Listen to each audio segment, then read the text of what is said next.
नमस्कार साथियों, आप सभी का लेजेंड्स मोटिवेशन पर स्वागत है।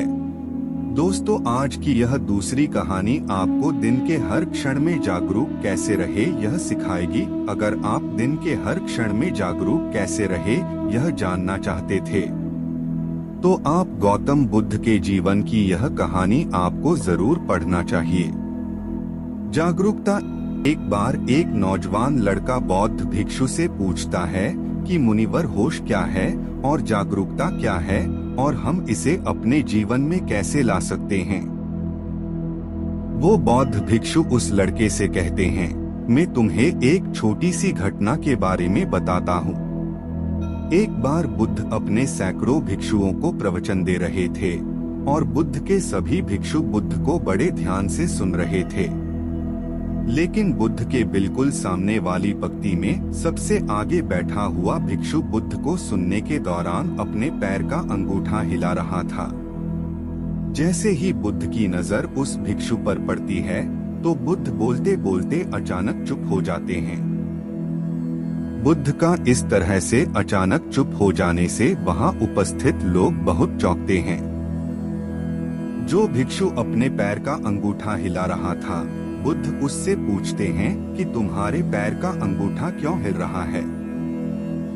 जैसे ही वह भिक्षु बुद्ध के इन शब्दों को सुनता है, वह भिक्षु अपने पैर का अंगूठा हिलाना बंद कर देता है और बुद्ध से कहता है कि बुद्ध, आपके शब्द और समय ये दोनों ही कीमती है, इसीलिए आप इस तरह की छोटी बातों पर ध्यान मत दीजिए। और वैसे भी मैं आपको सुन तो रहा था, तो इससे अंतर क्या पड़ता है कि मेरे पैर का अंगूठा हिल रहा था या नहीं।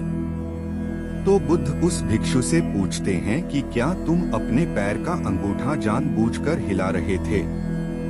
वह भिक्षु बुद्ध से कहता है कि नहीं बुद्ध, मुझे तो पता ही अब लगा है। बुद्ध कहते हैं, फिर यह छोटी बात नहीं है, क्योंकि अगर तुम्हारे पैर का अंगूठा तुम्हारे बिना मर्जी के हिल सकता है तो तुम्हारा मन भी तुमसे बिना तुम्हारे मर्जी के कुछ भी करवा सकता है। और यही कारण है कि व्यक्ति ऐसे पाप कर देता है कि जिन्हें करने के बारे में वो व्यक्ति सोच भी नहीं सकता था। उसके बाद वह भिक्षु बुद्ध से कहता है कि बुद्ध, मुझे क्षमा कीजिए, और जिसे मैं छोटी समस्या समझ रहा था, यह तो बहुत बड़ी समस्या है। कृपा कर मुझे बताएं कि इस बड़ी समस्या से छुटकारा कैसे पाएं। बुद्ध कहते हैं, होश के द्वारा और जागरूकता के द्वारा। वह भिक्षु बुद्ध से पूछता है कि होश क्या है। बुद्ध कहते हैं कि होश का अर्थ है जागकर देख लेना। क्या तुमने यह ध्यान नहीं दिया कि तुम्हारे पैर का अंगूठा हिल रहा था, लेकिन जैसे ही तुम्हारा ध्यान उस पर गया, वह हिलना बंद हो गया। पूरे दिन में जब भी याद आए, खुद को जागरूकता के साथ देखो कि टीम क्या कर रहे हो और क्यों कर रहे हो।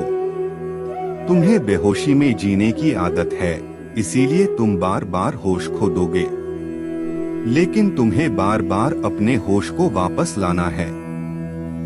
धीरे धीरे तुम पाओगे कि तुम्हारे अंदर एक ऐसा जागरण पैदा हो रहा है जिसे बेहोशी में बदलने का कोई उपाय नहीं है। उसके बाद वह बौद्ध भिक्षु उस नौजवान से पूछते हैं कि तुम इस घटना से क्या समझे। वह नौजवान लड़का कहता है कि होश का अर्थ है खुद को देखना। अगर हम लगातार जागरूक रहने का प्रयास करते हैं तो हमारे अंदर एक ऐसा जागरण पैदा होगा जिसे बेहोशी में बदलने का कोई तरीका नहीं है। फिर वह बौद्ध भिक्षु उस लड़के से कहते हैं कि शुरुआत में जबरदस्ती जागरूक रहो और बाद में जागरूकता तुम्हारा स्वभाव बन जाएगा। दोस्तों, यह कहानी आपको कैसी लगी नीचे कमेंट बॉक्स में कमेंट करके जरूर बताएं।